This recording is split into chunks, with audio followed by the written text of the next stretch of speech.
In this episode of the Motor City Hypnotist podcast, we are talking about money and mental health, how that affects your mental health. Because believe me, I have a lot of clients where this is one of the main stressors in their lives, and it gets very difficult. It can have a very devastating effect on your mental health. Yes. So we're going to talk about that. I'm going to give you some data and some statistics, and then we're going to get into the meat of it. So yeah, I think you have a good producer to talk. Absolutely, and Matt's in finance, in case you guys didn't know that. But yeah, this will be very interesting and very informative. Hang in there, folks. We'll be right back. This sounds like something for the authorities in Detroit. Well, joke's on you. I'm living to 102 and then dying, like the city of Detroit. Guys like this take over here out of Detroit. Spawned in the hellfires of Motown. Taken to Detroit. No, not Detroit. No, please. Anything with that. No. Stationed in Drambuie. It's worse than Detroit. We did not have, as a unit, the confidence that we felt like we needed to beat Detroit. Let's go to Detroit. Now you're talking, brother. I don't think so. He plays for Detroit now. Do they have many farms in Detroit? Detroit.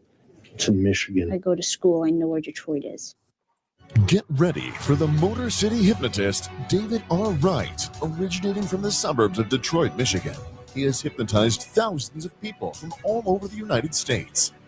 David R. Wright has been featured on news outlets all across the country and is the clinical director of an outpatient mental health and hypnosis clinic located just south of Detroit, where he helps people daily using the power of hypnosis.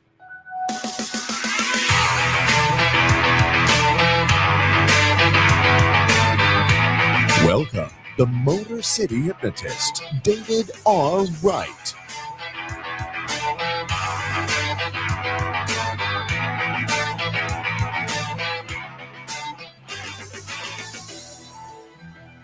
What is going on, my friends? This is David Wright, the Motor City Hypnotist, and we are back with another episode of the Motor City Hypnotist podcast. You know, it's been a couple weeks. It's been a couple weeks. I've been traveling. Done a lot of travel the last 2 weekends, but I'll get into that in a little bit. But, oh boy, yeah, it was a little bit crazy. But we're here in you the made palatial Podcast Your Voice, Southfield Studios, you hanging out on a Monday evening doing a podcast. You know, there could be worse things. Absolutely, there could be. You could be stuck in an airport for 16 hours. That's Matt Fox, the other voice you hear. Hello, we're just hanging out. So let me run down since we're right in the intro here. So I fly to Florida to do a show at University of Florida, which I do pretty much yearly. Couple of years in between COVID, they didn't have it, but it's a big show and. So I get there, no problem. That was the week of the NCAA tournament too, wasn't it? It was. Oh my gosh. It was that weekend. Yeah. In fact, because University of Florida was in the semis that day, the crowd here was much less. Typically they have like thousands of kids in sure. at the it's a dance marathon. They do 24 hours and they have to be standing the whole time. They didn't put it on the Jumbotron, and they did. Okay, good. But the crowd of students was much less. I have a feeling a lot of them were off site. That's fair. Watching the game and partying. All right. Still a great crowd, and they had a great time. But on the way home, which was Sunday afternoon, my flight was supposed to leave, I think, right around 1:20 in the afternoon. That's okay. I get up, I can sleep in a little bit, get to the airport, and it's Gainesville is like a 4-gate airport. It's total, you walk in, I get through security and be at your gate in 5 minutes. So it's that small. So I get there and fly from Gainesville to Atlanta to get my connection. Get into Atlanta at probably, I'm going to say 4-ish. Didn't leave Atlanta till 1:30 a.m. This was on Sunday day going into Monday night. And then Monday morning, you land in Detroit. Yeah. Holy crap. Got back to Detroit at like 4, I'm going to say a little after 4, maybe it was 3:50, something like that. But anyway, there were a lot of weather issues. Okay. And if I walking down the concourse to get to my gate, delayed. Yeah. Every flight out of there was delayed. So you do know that there was like a string of storms with tornadoes. That's what they said. It was all weather related. Yeah. But this airport was packed with people. I mean, people were lying down everywhere. I told Matt coming in, it looked like Jonestown. It was just bodies everywhere. Reminds me of a movie, Little Shop of Horrors. Anybody? Down on Skid Row. So anyway, that it ended up fine. The show was done. I'm glad I didn't have a problem getting in because that would have been a big issue. But going home, it's like I'd like to be home, but sure, not a big deal. Then this past weekend, a shout out to Creston High School in Creston, Iowa. Had a great show there. I drove to Iowa on Saturday, drove home Sunday. And how long did you spend in your car over the weekend? Probably about 20 hours total. Shiitake mushrooms. Yes. Wow. So that's a long time. I could fly there, but it's really not worth, by the time you do check-in and security and I have, and for that show, I needed equipment. So to check my Bose system, it's like 80 pounds. Right. And it goes to oversized baggage. And I've flown with it a couple of times and I'm always a little nervous about that, but I get it. So anyway, fragile again, doesn't mean shout out to anything. University of Florida and to Creston High School. Great shows. We had a blast, and I get a reprieve for a week. It's Easter weekend this coming weekend, and then 2 weeks from this past weekend, I'm in back to Iowa in Dyersville. Are you driving again? I am. Oof. Yep. All right. Dyersville. Do you know where that is? What's is that where they recreated the dire wolves? No. It's where a Field of Dreams is. Oh, yeah. Yes, it's in Dyersville. Yep. If you build it, they will come. And I have to tell you this, Matt. I've been to Dyersville. This is a repeat show I've done the last few seasons. And the first, I think it was the first time I went to Dyersville, I'm like, I got to get to Field of Dreams. So I get there, and it was a blizzard that weekend. Oh, there was like a foot of snow on the ground. So I'm like, it's perfect weather for baseball. But it was open, but I'm like, this isn't what I want to see. So I go back last year, get there, park, walk to the field, downpour, like storm, just hit just as I got there. The ghost of Kevin Costner. He's still with us, but the ghost of Kevin Costner, he's James Earl Jones. Oh, there. He was telling me. Still too soon. Oh, yeah, I know it is, but. All right. So anyway, that's my travel adventures. Let me tell you, folks, where you can find me. Let's get off my whining and crying. In Iowa? Yeah. In Gainesville? In Iowa. Yeah. Because I'm I'm very important. I have many leather-bound books, and my apartment smells of rich mahogany. And before you say another word, yes, what is the song that's playing in the background of that drop? I need to find out. Oh gosh, that's not now. I'm just trying to. I've never paid attention to it. I'm always listening to his speaking. Right, but there's a song playing in the background. I have to find out. Okay, not tonight, but well, if somebody's listening and they know, drop it on the Facebook comments. All right, good. Yeah, that'll work. Let me tell you where you can find me. My website, MotorCityHypnotist.com. Check it out, especially now if you're looking for a show, because we're under the gun here. I just booked a show last week for another high school show. And we're in that. We're in prom and grad season, folks. It's starting. So if you had some last minute issue, or maybe you haven't booked entertainment yet, now is the time. MotorCityHypnotist.com/shows. Got it. Social media, Facebook and YouTube are both Motor City Hypnotist, and on Snapchat and Instagram, both are Motor City. Oh, and TikTok. Oh, yep. All Motor City Hypno. That's HYPNO. Fair enough. And as we've done every episode, going back to number 1, and we're on episode 301 today. We're going to talk about 300. Yes. Text the word hypnosis to 313-800-8510 for your free hypnosis guide. It will get to you in a couple of minutes, right through your text. It will also give you a link to leave a review of the show. This could be the podcast. It could be a show if you've seen me just in the last couple of weeks at one of your shows. Either way, you can leave a review on however you've interacted with me, you can leave a review about it. Yes. And the big thing, wherever you're listening, whatever platform, please like, subscribe, connect. And the big thing is leave a review. Reviews, I can't understate the importance of reviews, because people see it. The more reviews you have, the more people are going to catch on, and it just goes. Speak your mind and be honest. Yeah. And absolutely. we go from there, because that's the only way you get better is from reviews. Well, and the other thing is, and I know this from owning the clinic, which again, it's a separate Facebook page. So there are two separate companies, Motor City Hypnotist and Counseling and Therapy Associates. So it's if you own a business, at some point you're going to get a bad review. Sure. Just be aware of that. Yeah. It's just going to happen. You can't make everyone happy, although we strive to. That's our goal.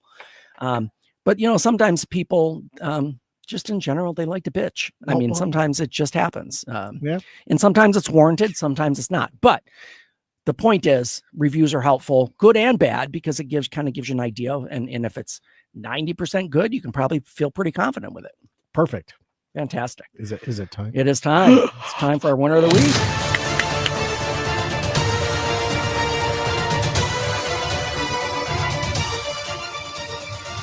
That's how winning is done. I've missed that. All righty. Here we go. So now some of you may balk at this, but this is my winner of the week, and it's Rory McIlroy. That's okay. He won the Masters on Sunday. Had to go to a playoff hole with Justin Rose. Okay, which is a close friend of his. They are. They're good. And in fact, you see him afterwards. Yeah, once the embrace. Yeah, the embrace. Yeah. So, but it was. I'm going to sound like a golf geek, and forgive me, but you are a golf geek. But there are tournaments every weekend on Golf Channel, every single weekend. Right. So, but the big ones like the Players or the PGA Championship or the Masters, I don't know if you saw any of it, Matt, but this crowd size was insane. It is like it was every hole lined with people. So it was very Tiger-esque, and then some. Yes. Oh, the celebration. Yes. Yes. Yeah. Just as the crowd, it was very Tiger-esque. Oh, yeah, absolutely. Yes. So anyway, Rory won the Masters, which gives him the Grand Slam for his career. Yeah. He's won all 4 majors in his career. 2006, then 2012. Twice in 2013, and now the Masters. Do you know how many golfers have done that? Have won the Grand Slam in their careers? I want to say that's like a small handful, maybe 8, 9, if not less. 6. Yeah, including Rory. Yeah. Tiger so is one. It's of rare. Tiger's one of them. Nicholson, Jack Nicklaus was one. Not Nicholson. Sorry. Oh gosh, I'm not going to pull the other ones out of my ass. Don't worry about it. Worries. But anyway, it was a great. It was just really fun to watch. It just. The drama of it, the you get to the 18th and Rory could have won it with the putt, was like 5 feet. He missed it, went to a playoff hole. And then he was in a bunker and had to bunker it out. so it was, I know for you guys that don't follow golf, this is probably boring you to tears, but it was really entertaining. So I'm going to bore them even more. So that's fine. Gene Sarazen, Ben Hogan. Ben Hogan. That's one I couldn't pull out. Gary Player, Jack Nicklaus, Tiger Woods, and Rory McIlroy. Yep. Boy, that's a load of people. That's a prestige list right there. Well, good. Congratulations to Mr. McIlroy. I mean, I was online today. I actually was on the Masters site, their Facebook thing, and there are a lot of people who don't like Rory. No, there's not. I mean, he's not a favorite. I don't. I mean, I guess I get it. Here's the thing. He was really outspoken when Liv broke off from the PGA about that they've abandoned their how do I say this? Their moneymaker to try to get more money. But anyway, regardless of all the politics of it, again, it's an accomplishment. It's a feat. I love it. I'm a big golf fan. Yeah, definitely. The winner of the week. Real quick. The purse for the Masters this year. Can you take a stab as to how much the purse was? 1.6. The purse. Oh, as the whole purse. The whole purse. Oh, Jesus. Oh, that's got to be 20 million. $21 million was the purse. The entire purse. Yeah. The entire purse. Yeah. So the payouts, Rory walked away with a cool $4.2 million. Wow. For playing golf for 4 days. For playing golf for 4 days, but that's his career. It is. Right. He's worked hard. It is. Well, I have to say this, and I don't know if my golf coach is listening. I take lessons, but he's a professional. He's a professional golfer. But he told me, when he does tournaments, because unless you're the elite, there's no money in it. There really isn't. For him to win a tournament, he might get $1,200. Sure. Which is it's nothing to sneeze at, but that's 4 days of golf. And these guys are the best of the best. And my golf coach tells me all the time, because we'll practice. I take lessons and then we'll hit balls and whatever. And I'll get frustrated. And he's like, "Man, dude, you're not going to hit the fairway every time." And he says, "Professionals don't even hit it 50 or 60% of the time." Right. So don't. You're good. Yeah. You're good. Yeah. So it's all good. So anyway, that's huge. Definitely winner of the week. Thank you.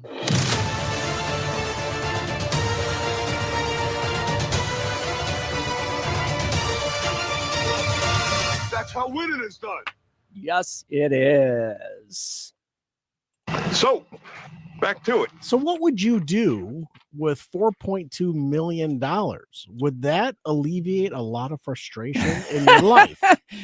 Well, here, the funny thing is, Matt, I would, yes, for me, it would, yes. But it brings in a whole slew of other challenges. Okay. Of course. Just in general. I mean, believe me, I'm not saying I wouldn't take it. That's not what I'm saying. But you ever watch the show Lottery Ruined My Life or any of those? Right. You've heard the horror stories. If you can't manage making $50,000 a year, you're not going to manage $4 million. No. It because it's all about habits. Yes, absolutely. It's about your lifestyle. It's about how you live your life. It's about how you were raised a lot of the time as well when it comes to how to manage money. Right. What they don't teach you growing up is the effect that money can have on you. And that's what we're talking about today, absolutely. Right? We're talking about how money can affect your mental health and specifically either lack of money or poor money management or being late on payments or possibly losing a house or your car. There's a risk with anything that you take when it comes to money, because the dollar is a dollar. It's always going to be a dollar in your world. Okay. But how do you manage that $1? Right. So here's the big thing. There was a study done a couple of years ago. I'd say a couple, 4 or 5 years ago.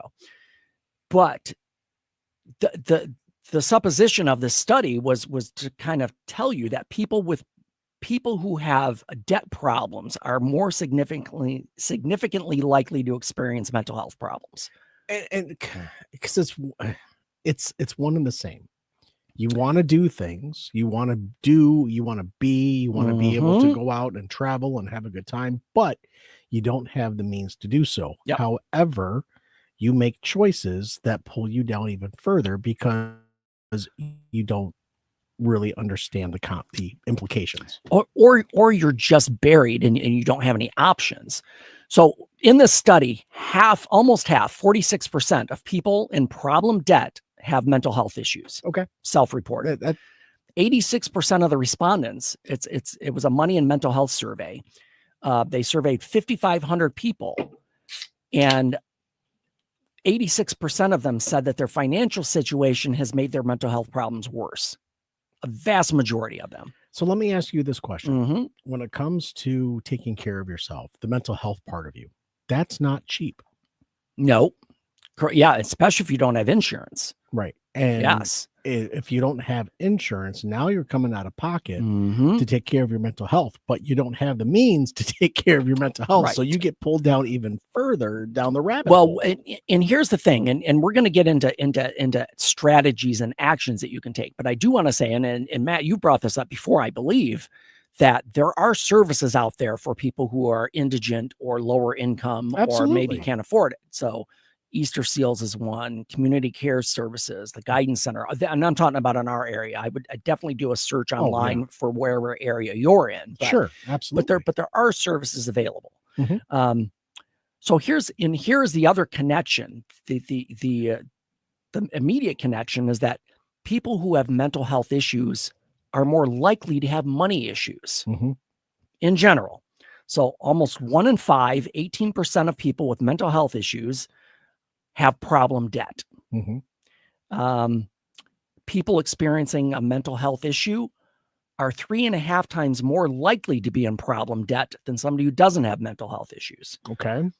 And 72% of respondents to this study said that their mental health problems made their financial situation worse.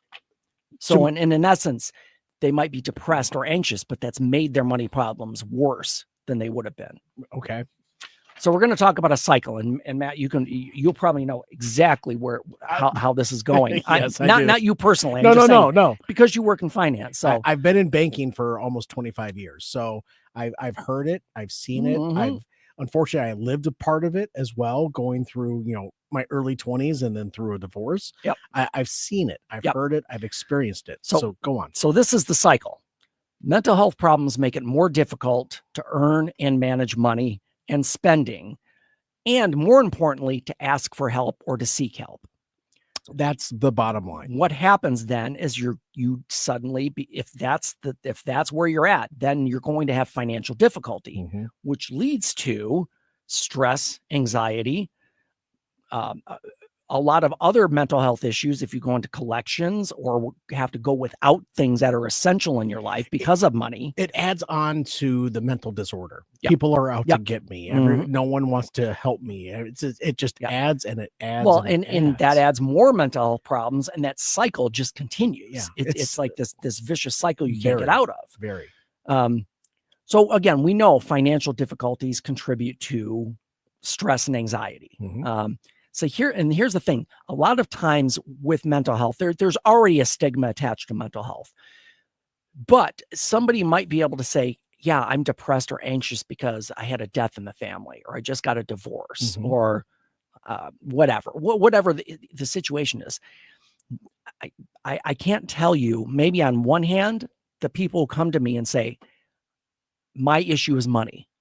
That's not at the forefront of their thinking. They're not linking the money being as part of the thing that's driving as the catalyst. Yes, as the catalyst for your mental health issues.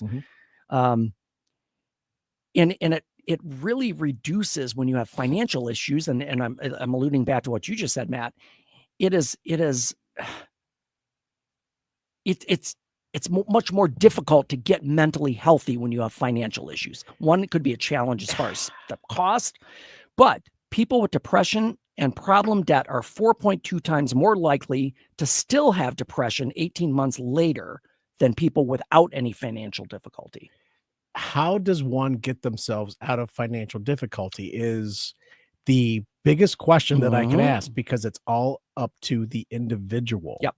And if you have habits that are holding you back from getting financially stable, whether it be smoking or whether it be clothing or whether it be the lifestyle that you live or what have you, or the choices that you made in the past.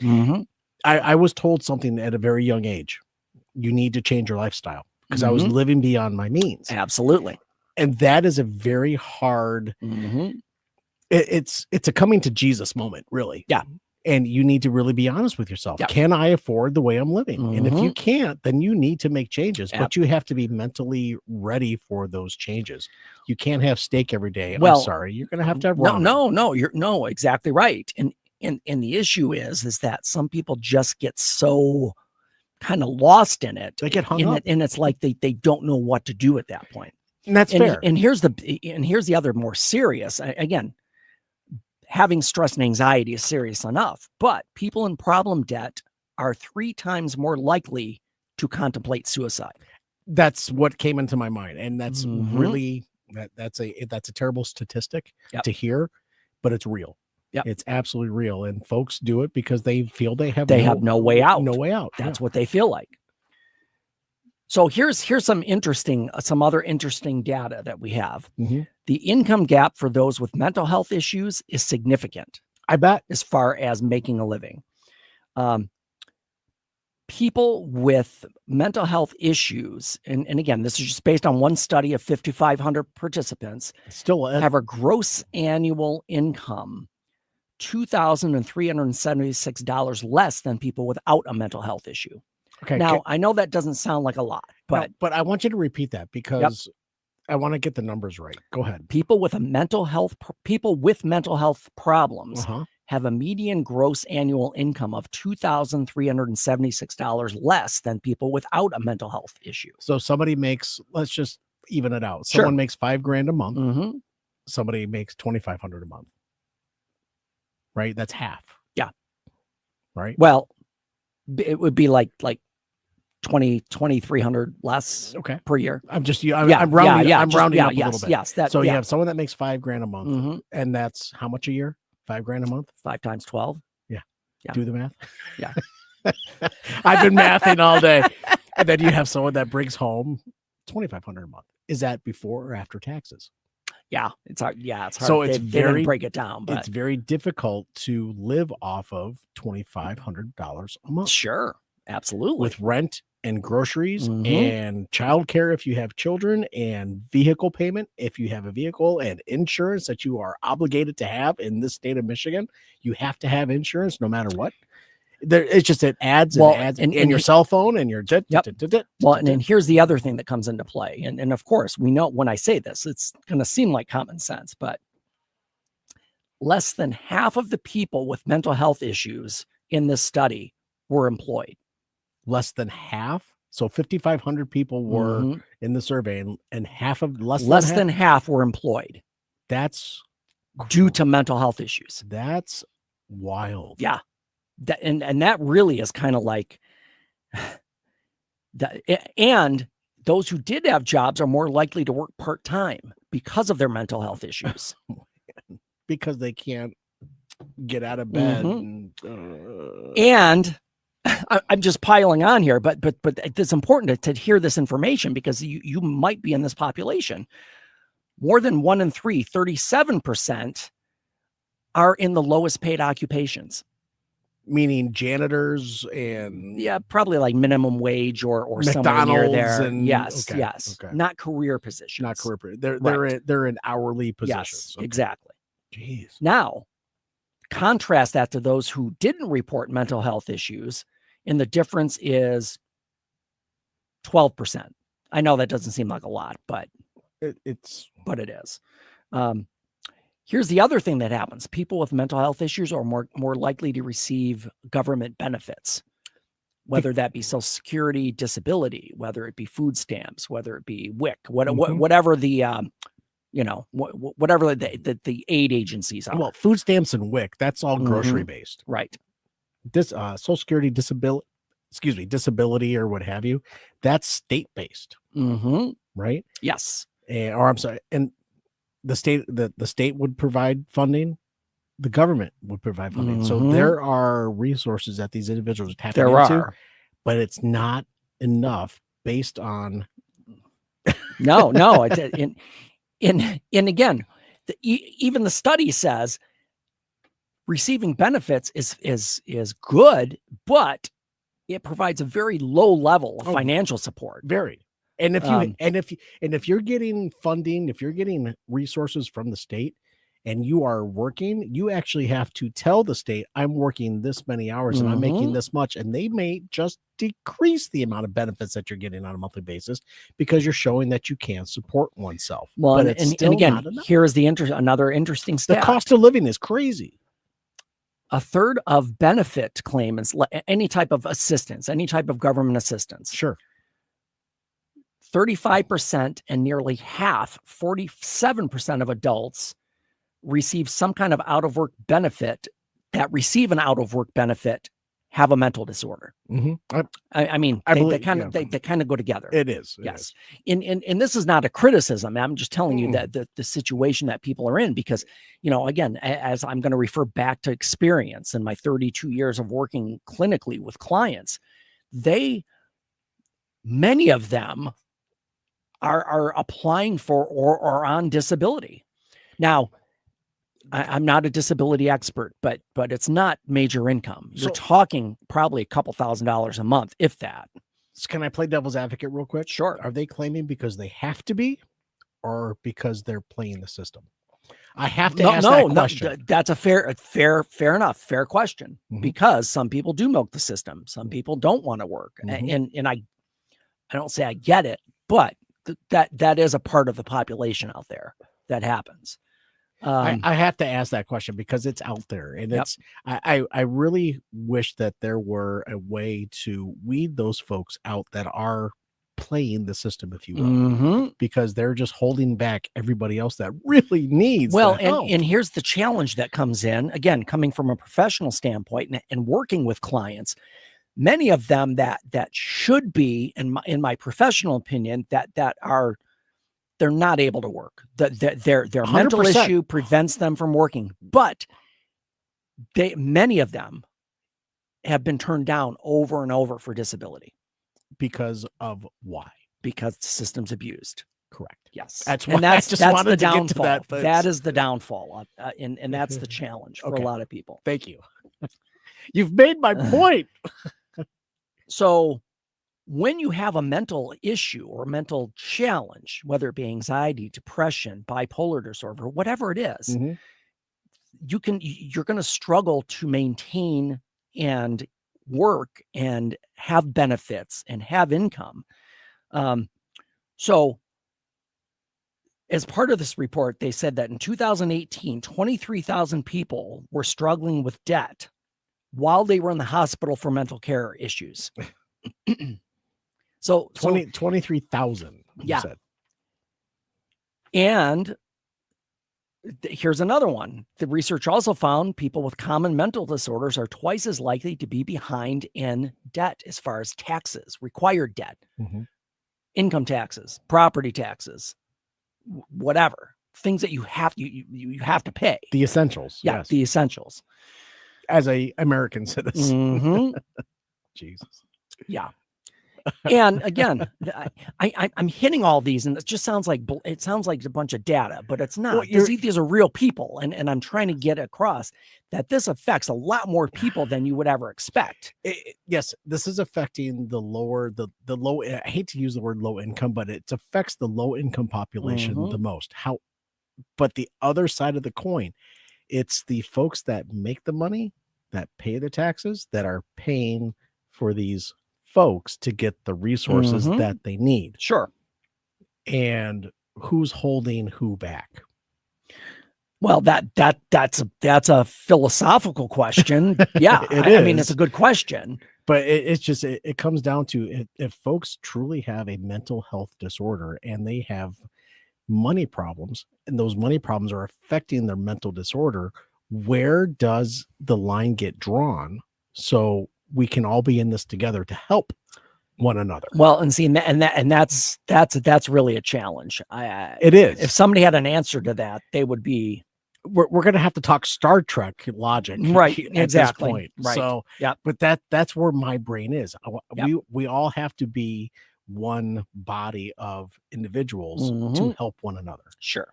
People are definitely going to make more money than the next. Sure. And there's always going to be income inequality. And as you say, everybody's got shit. Everybody has problems.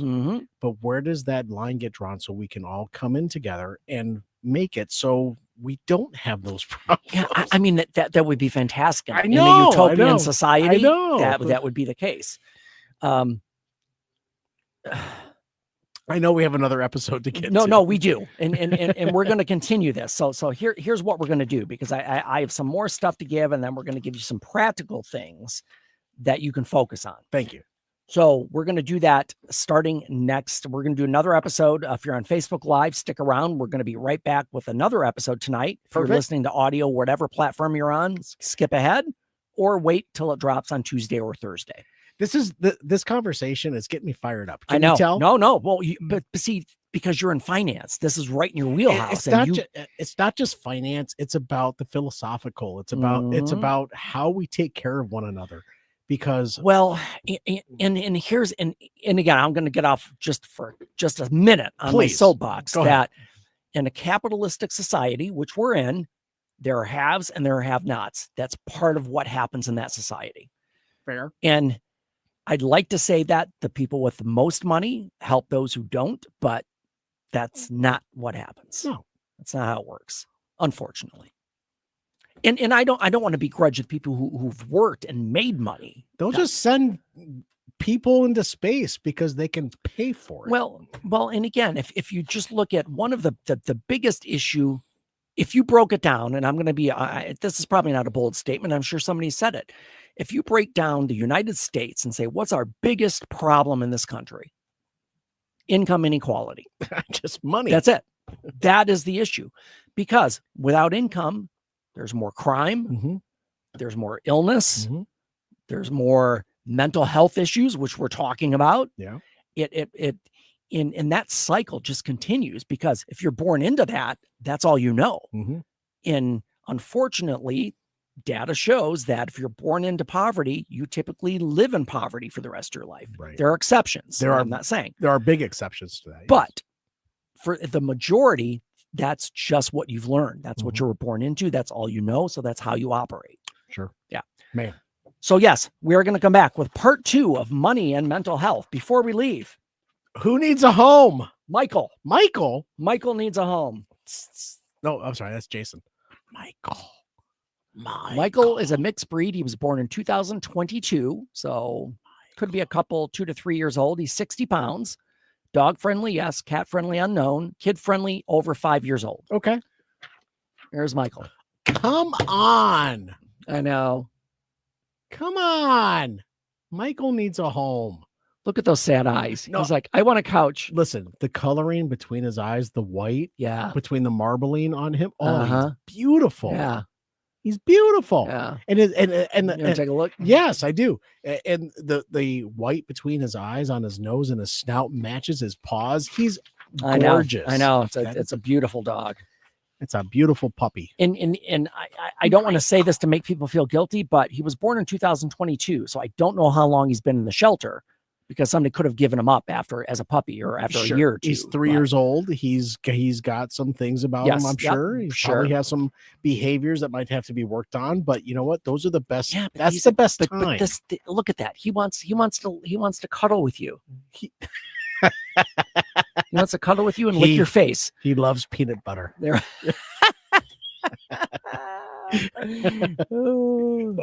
Oh, great. Odin's Raven. No, I'm excited for the next episode because we're going to absolutely. continue on here. So anyway, Michael needs a home, DetroitDogRescue.com/adopt. All righty, folks. So again, those of you on Facebook Live, stick around. We're doing one more episode. Those of you on audio, skip ahead or wait until Tuesday or Thursday. Fair. All righty, folks. Change your thinking, change your life, laugh hard, run fast, be kind. We'll see you next time.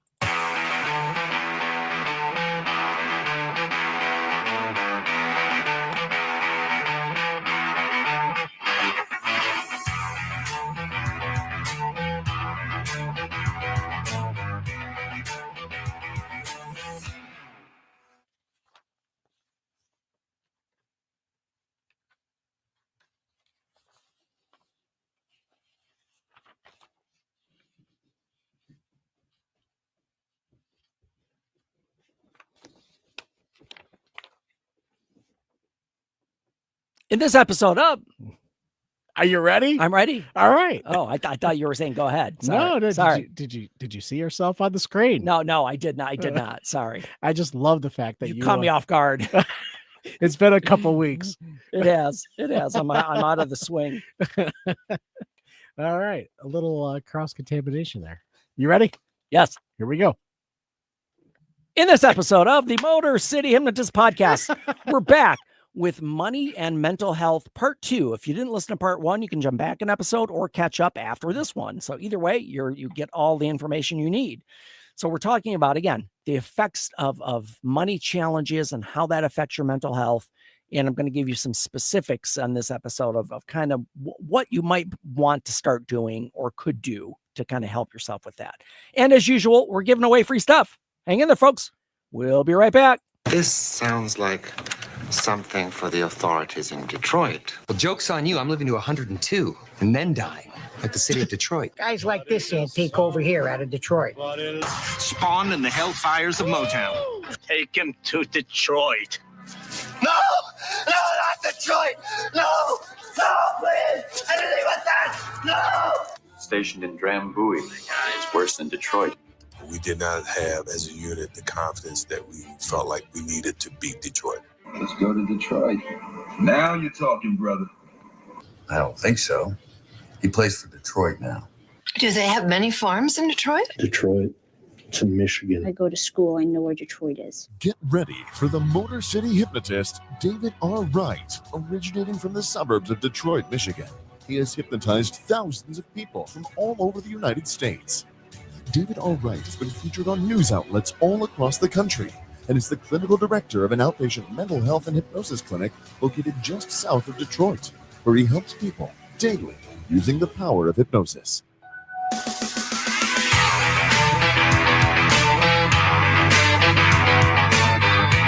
Welcome, the Motor City Hypnotist, David R. Wright.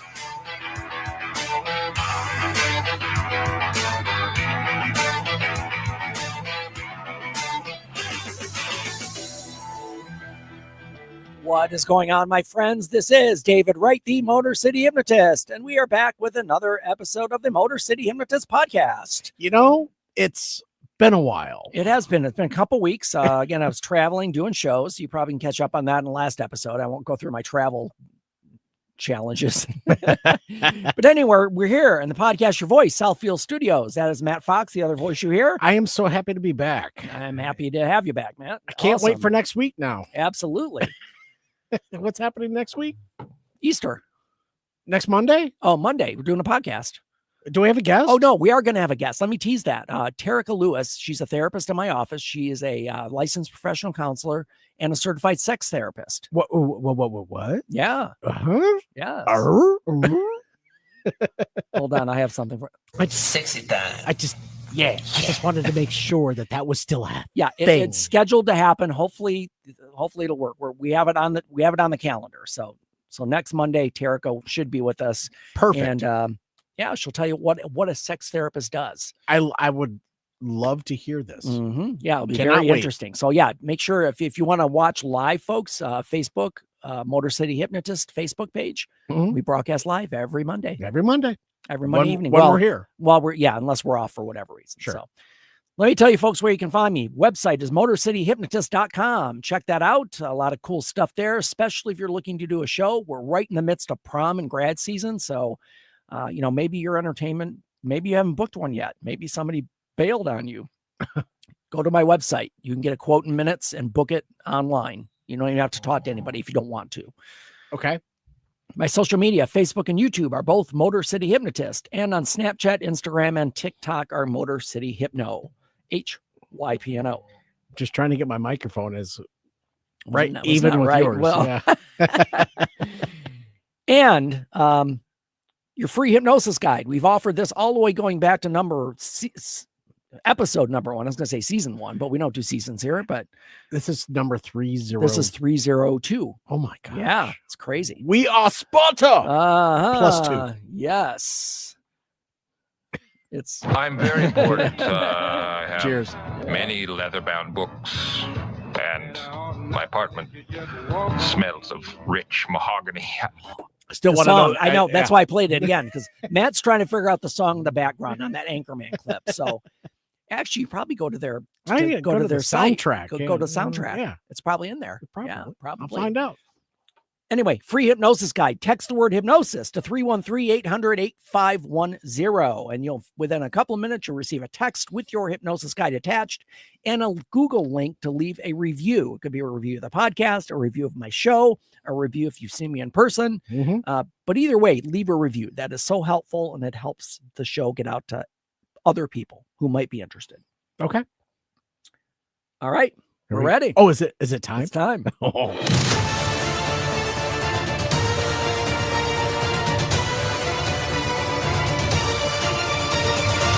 That's how winning is done. All righty. So this is a cool story. It's kind of sad at the same time, but it's very inspirational. Am I gonna cry? You might. All right. This is the moment a 9-year-old boy said goodbye to his local trash collector after greeting him every week on the road outside his driveway for years. Go on. Noah Kerrigan had waited for the same garbage man every Tuesday since he was 5 years old, forming a sweet friendship. 4 years of friendship with the garbage man. I love this. But when the Florida county government switched to a new waste management company, Noah had to say his final goodbye on March 25th. Poor kid. His mother, Catherine Kerrigan, said the tradition began after Noah became fascinated with the big green truck that arrived every week. Was his mother Nancy? Go on. Sorry. No! No! Sorry. Don't shut me up! Sorry. Go on. It started out as something so simple. He was just fascinated by the garbage truck. For years, every Tuesday, he would run outside to wave, and the garbage man always waved back, honked the horn, and acknowledged him. Go on. The 41-year-old says Noah's father is a firefighter, so there's a lot of truck love in their home. Okay. But even as he grew older and busier with school, he'd still make time to go out and say hello. Mm-hmm. In a heartfelt final meeting, Noah handed the sanitary worker a handwritten note and some gifts, along with a bottle of water to thank him for his years of kindness. When we told him it was the last time he'd see the garbage man, he immediately ran inside to write a note and grab some of his old garbage truck toys to give to him. Oh, man.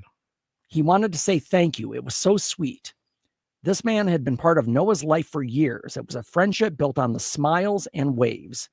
It was like saying goodbye to a part of his childhood, and it was so beautiful to witness. That's okay. I'm not going to cry. Yeah.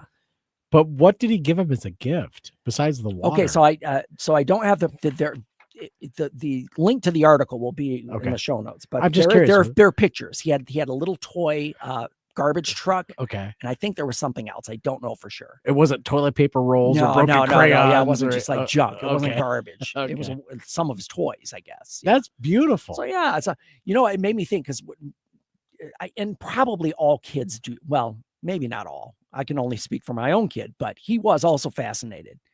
He would sit in front of the window every time the garbage came and watch them. He'd make sure he ran right to the window. He was there every week when the garbage person came.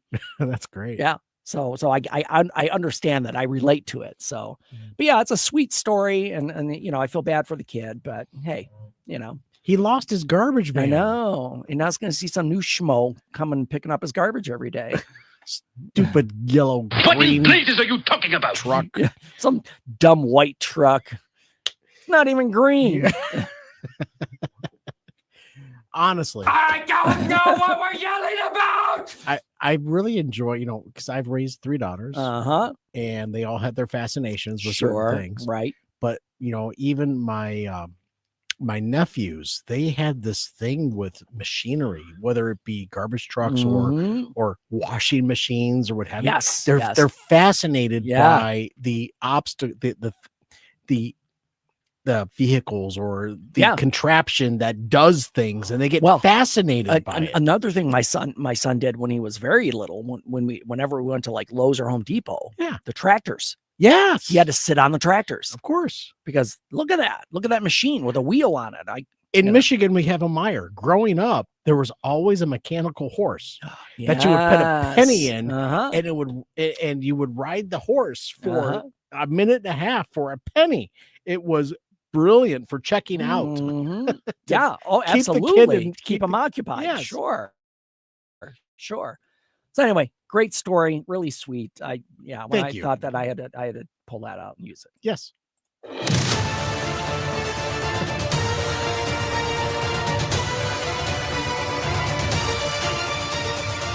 That's how winning is done. What, now you're just using winner of the week for your own amusement? I know, for my own thing. So, back to it. So we're on part 2, folks, of money and mental health. And in the last episode, again, if you jump back or you can catch up after this one, doesn't matter. But we went through a lot of data. We went through a study that was done, and it showed, in general, I'll just kind of paraphrase, people with financial issues are much more likely to have mental health issues. And the cause and effect can go both ways. So just keep that in mind. So there are a lot of other things that you might want to consider. And I'm gonna read these things, and if you feel like you fit into this, it's something definitely we can address and work on. Okay. So here's some of the common ways mental health can affect how you deal with money. If you're feeling depressed, of course, you're not going to feel motivated to manage finances. That's not even going to be in your mindset because you're depressed. You're focused on not the catalyst to the problem. Right. It's a question. Typically when people are depressed, they lose interest in things, especially things that are required or that you need to do. Okay. I mean, that kind of goes along with depression. You just kind of get closed off. You don't want to look at things. You don't want to be overwhelmed. You don't want to have any more bad news, quote unquote. Okay. Here's the other thing that comes up. A lot of times the mental health issues, especially with bipolar disorder, because if somebody's in a manic phase, one of the symptoms of a manic phase could be to overspend. Okay, so to go on a shopping spree. Okay, so speaking from experience, having the experience of waking up the next morning and realizing that there were hundreds of dollars spent on your Amazon account on nothing. Yep.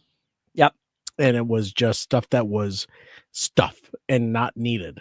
And having a spouse at the time that did that and then did not remember doing it.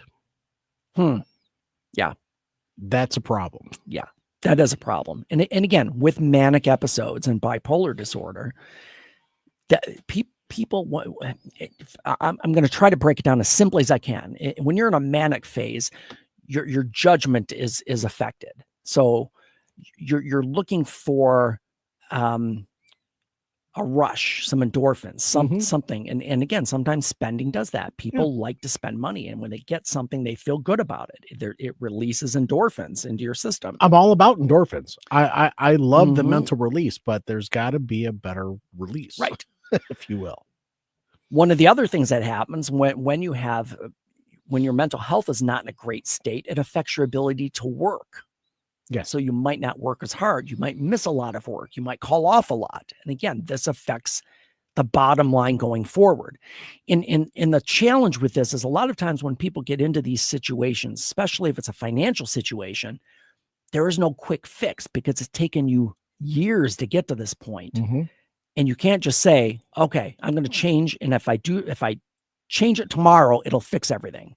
No, you gotta, it may take years to clean this up. It took days to get you into this. Right. It'll take years to get you out. Right.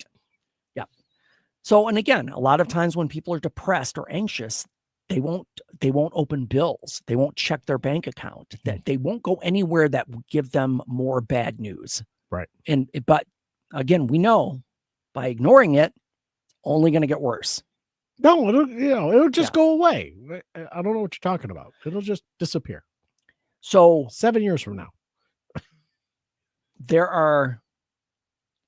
I'm trying to not to like go back and repeat things. Just give me a second here. You're fine. You're fine. This topic. Oh, okay. Go on. I'm back on track. I found my space. Sorry. Good. So again, if you're worrying about money, what does that affect? It affects your sleep. When you don't sleep well, you don't work well. You might have to take time off of work. This is this vicious cycle of worry, money issues, and it just stays in that cyclical. Yeah, it is cyclical for sure. Here's the other challenge that happens. That sometimes when people have mental health issues, and it's going back to what you said, I think probably last episode, Matt. When people feel overwhelmed, especially financially, they know they probably need to get help, but they're resistant to do so because they can't afford it. Yes, because there's a stigma to taking care of oneself. Yep. And that does cost money. Now, here's the other thing. I'm gonna even expound on that a little bit more. It's not even just like having money to go to therapy or to get treatment, but it's going to affect your housing, food, water, physical medications and appointments. So it goes beyond just money to attend a therapy session. Your ability to get to said therapy session. There are so many.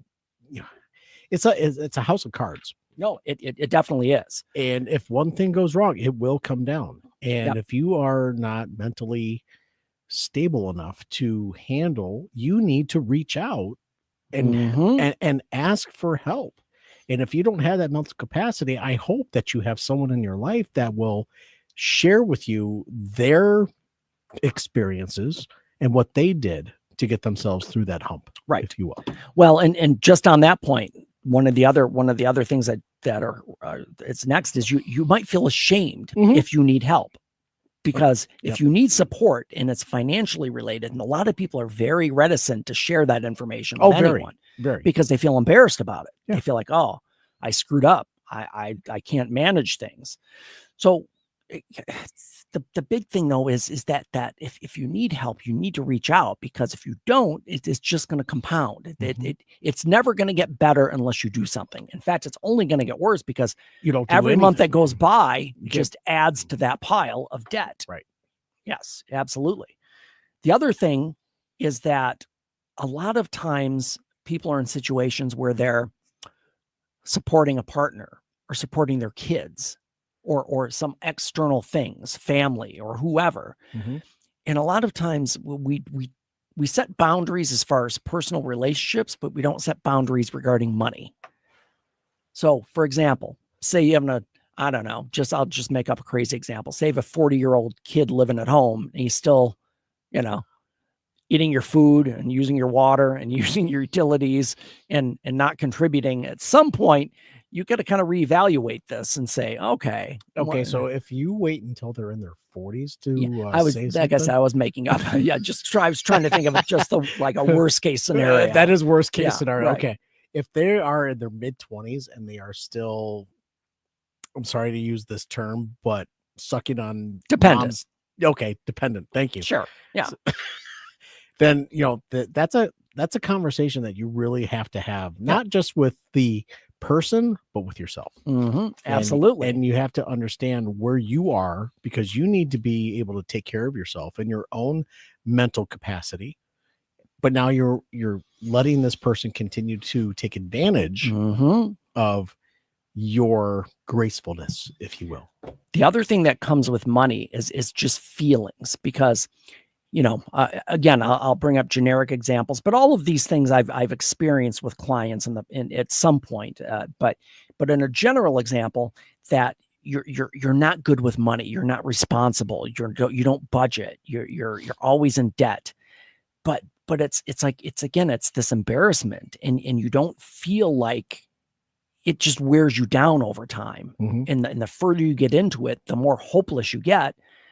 And even then it becomes more difficult to ask for help because you're so deep in that it's probably not likely anyone's going to help you at that point. Sure. Because you've made it such a large debt that no one can afford to. Well, and the big thing is, and a lot of times when people are struggling with financial issues and you come to see a therapist, now therapists are not financial advisors.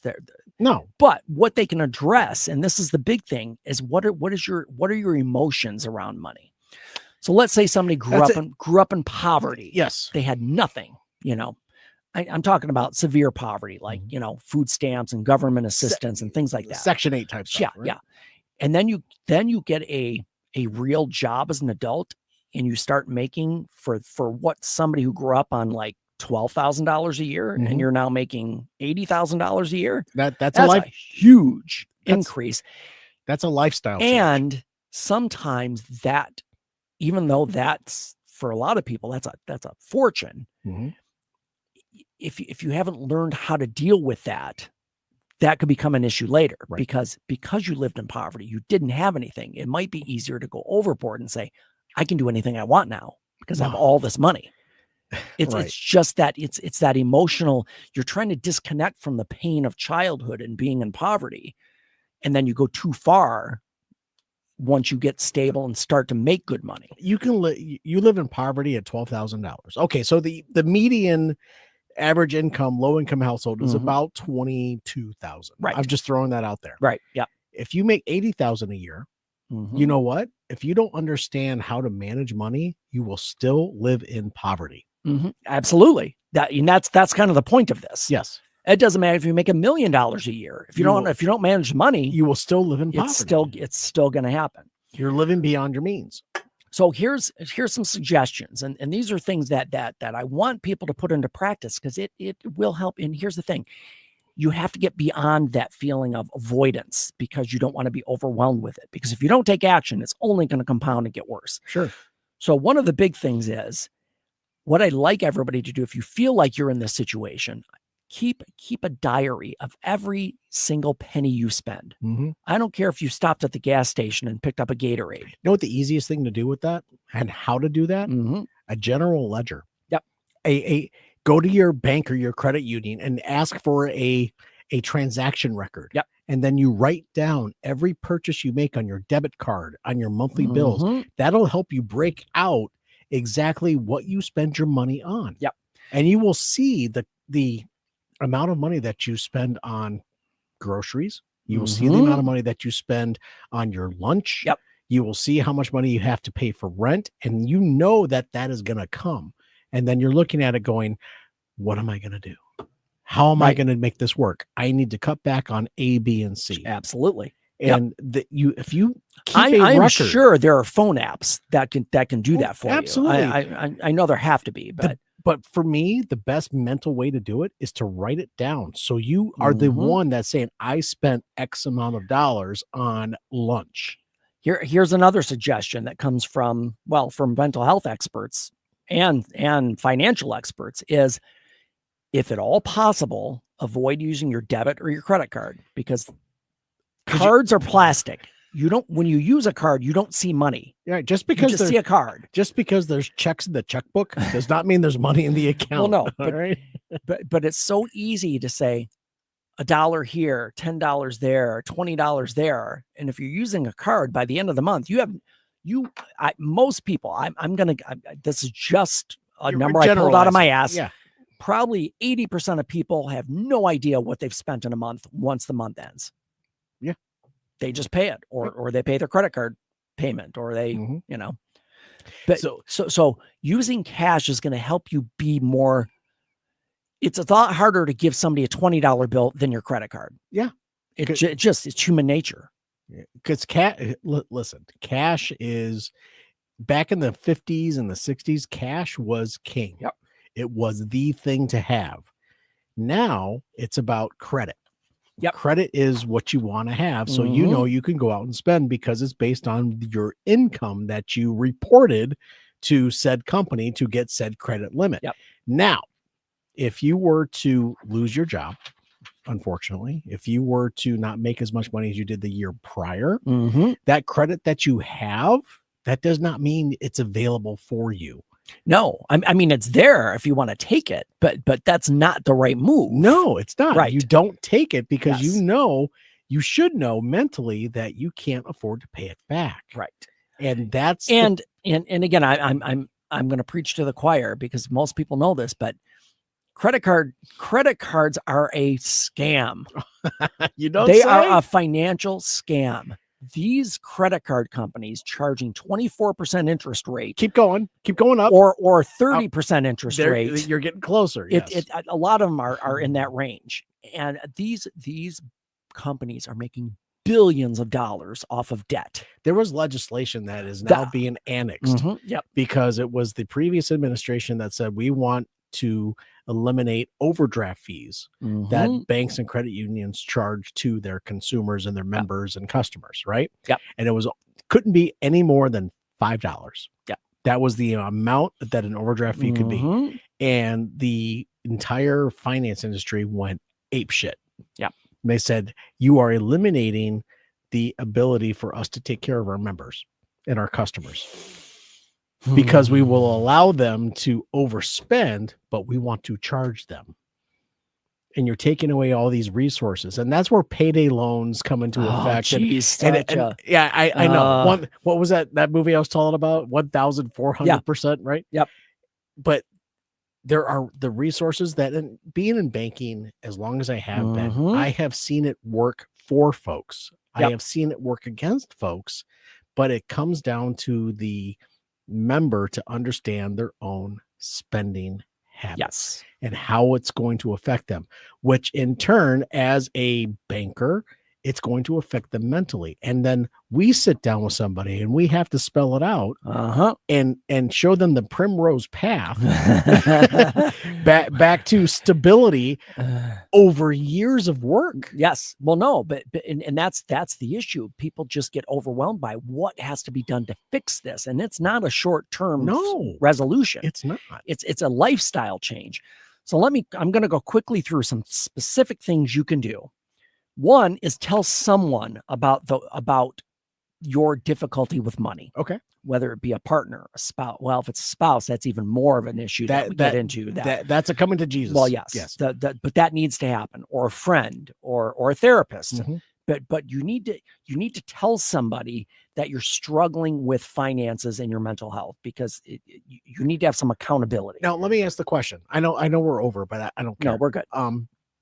Do you start the conversation with, I'm having mental health issues and that's affecting my spending, or I'm having spending issues and it's affecting my mental health? How does that sound? Yeah, I guess it depends on the individual, because it could go either way. Okay. And that's fair. Yeah, one is a cause of the other, and it doesn't matter which direction it is. Okay. It's still an issue. But it comes down to your own personal and how you want to share this information with the individual. Okay. Well, and now we go back to, here's another thing. We go back to cards, debit cards or credit cards. give them to someone else to hold. Put them in your freezer in water. Freeze them. I'm just saying, literally. Just put them somewhere where you don't have direct access to them unless you need them. And again, this sounds silly, and most people don't want to give up that. They feel a little insecure without those cards. Like, oh, what'll happen? But I'm telling you that these are the steps that you need to start taking to get recovered.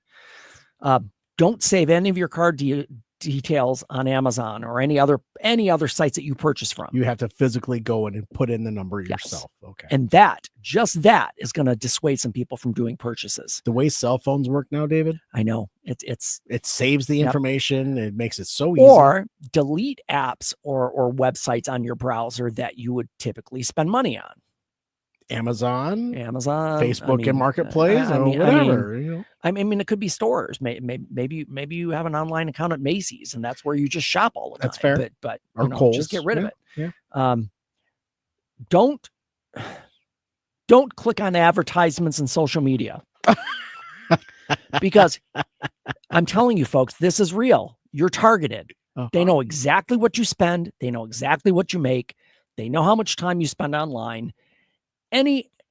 Anytime you open your Facebook feed, the first ad is something that you've either hinted at or looked at or done something with in the past.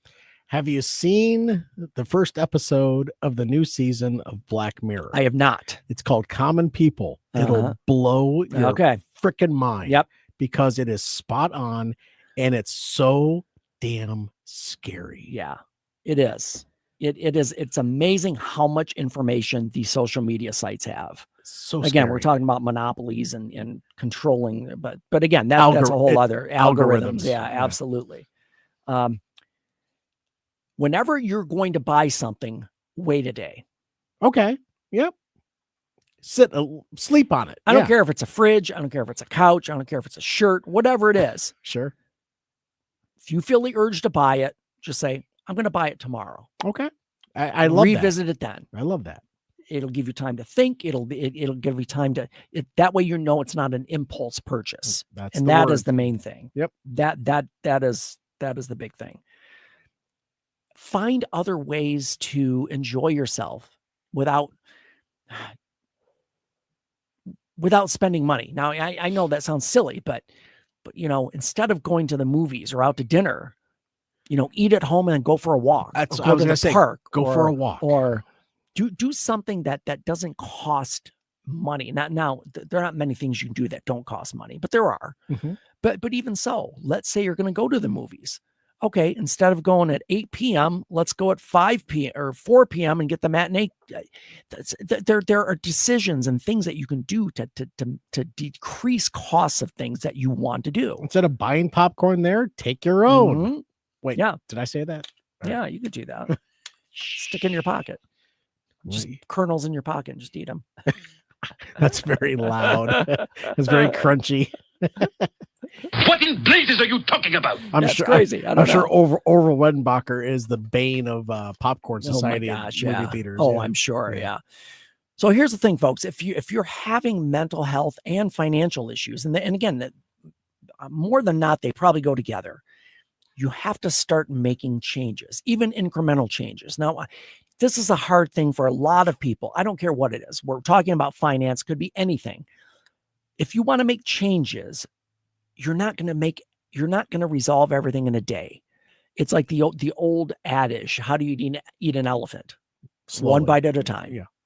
And that's where you have to start. You just have to start making small changes, because what we want to do is we want to instill new habits. Mm-hmm. And to do a new habit, you have to engage in it regularly. Mm-hmm. And if you just start making small changes and start building on that, I will say in a year or two, even, and again, everybody's different. So that's just a random thing I threw out, but it'll take some time. But even in 6 months, a year, you're going to have a different lifestyle, right? You're going to think differently. You're going to be acting differently because now you're being more responsible. I'm going to share this with you. And I'm very certain that it was Albert Einstein that said compounding interest was the most incredible thing the human brain has ever come up with. Yep. And it goes to both sides of the coin. Absolutely. When you have investments, when you have debt, when you have money that gains. Yep. When you have debt, it's going to compound on itself. Absolutely. When you have money, it will compound on itself. Yes. Which side of the coin do you want to be on? Right. Exactly.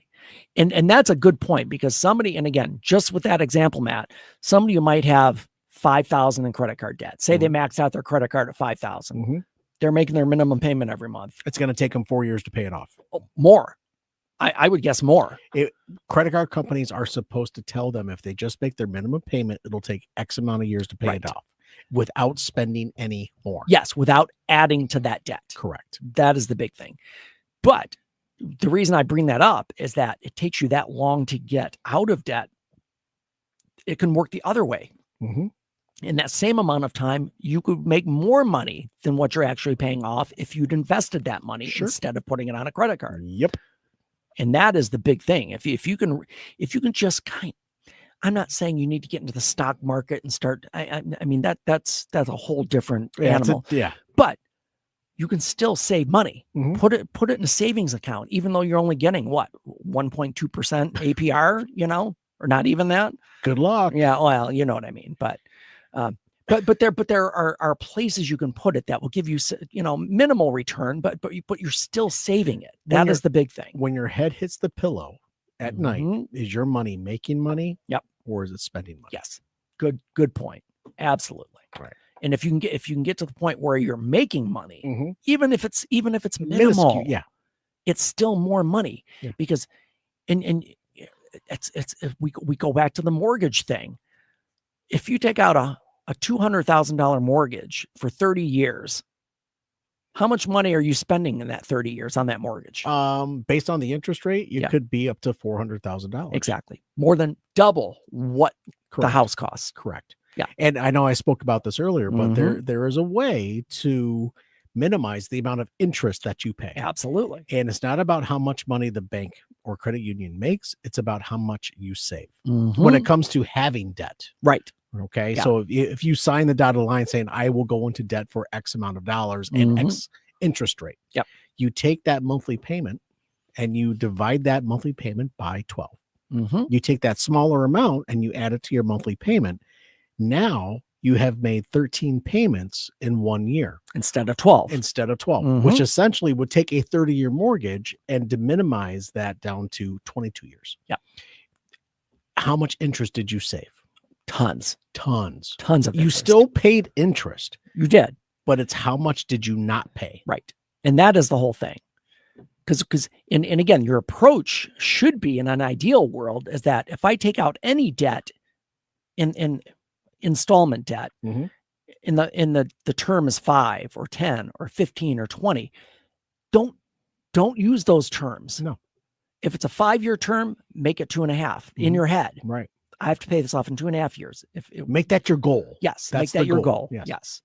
But you have to take action. Now, as a therapist, I'm not a financial advisor, but we can help you as a client start getting more healthy habits around money. Start to feel like you're more in control. Right. Because when you just let it go, it only gets worse. Yeah. And you don't want to get to the point where money is controlling you. Yeah. You want to have... Well, and I'm sad to say most people, a large portion of people, that's what happens. Money is what drives our economy. It's what drives our lifestyles, what drives, us to work every single day. Yeah. But if you get to the point where you feel that money is controlling you, you need, again, habits where you are in more control of your own money, your own spending habits. And you have to have that. I have said it a couple of times already, the past couple of episodes. You have to have that coming to Jesus moment. You do. And we have to put it on paper. And here's how it's going to help your mental health. As bad as you feel now after years of being in debt and owing or having financial issues, think about it the opposite way. How much better are you going to feel if you get 5 years of good financial habits behind you? Right. I'm telling you, your issues will be much less. Yeah. You're not going to be worried as much. You're not going to be losing sleep over it. That is how you get better. Fair.